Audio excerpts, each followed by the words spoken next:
guys. Kain ulit. Kalahati lang po ang gamitin natin ngayon. Pero, tanggalin natin yung mapait. Kapag kasi hindi pinalabas yung yung ganyan, mapait siya, may pait.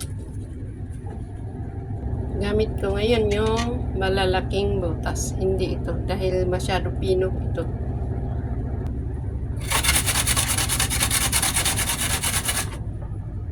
Gawa-gawa ko lang po ito. Pwede nyong itry kung gusto nyo. Yan. Pigain ko ng konti ito kasi matubig. Yan. Pwede rin inumin ito. Malinis naman. At saka nakakain naman talaga. Tinatanggal ko lang dahil para hindi magtutubig sa aking tinapay. Oh, okay na. No more water, no more juice. At lagyan ko ng isang kutsara lang ang aking kayang gamitin.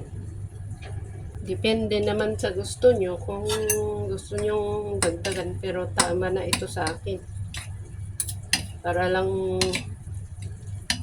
basta may konting lasa. Ayan po ang aking palaman. Pero dahil meron ako nito, yung tira-tira, ihahalo ko na lang doon. Ito ay fish na salmon. Masyadong marami ito, kaya kalahati lang. Mash lang ko lang dito. Halo ko.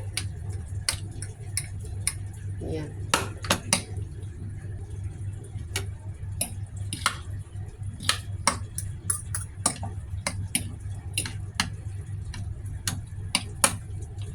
Ayan po, nung nilagay ko yung salmon, naging ganun niya siya. Pwede siguro mga fish na boneless na bangus, pwede siguro.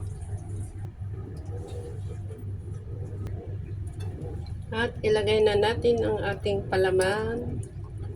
Masyadong marami, so pwedeng mag-ilagay lahat.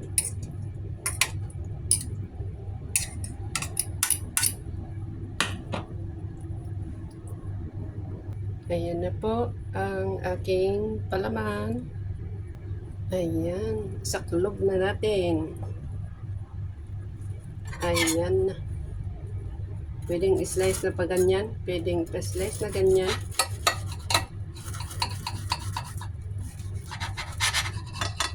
Nice, nice, nice. Ayan.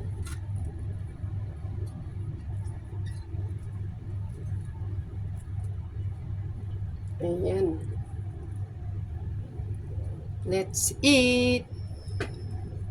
Pwedeng kainin pa ganyan lang para manipis naman kagatin. Thank you so much. Ayan po ang aking gawa-gawang sandwich. Kain na po tayo. Maraming salamat.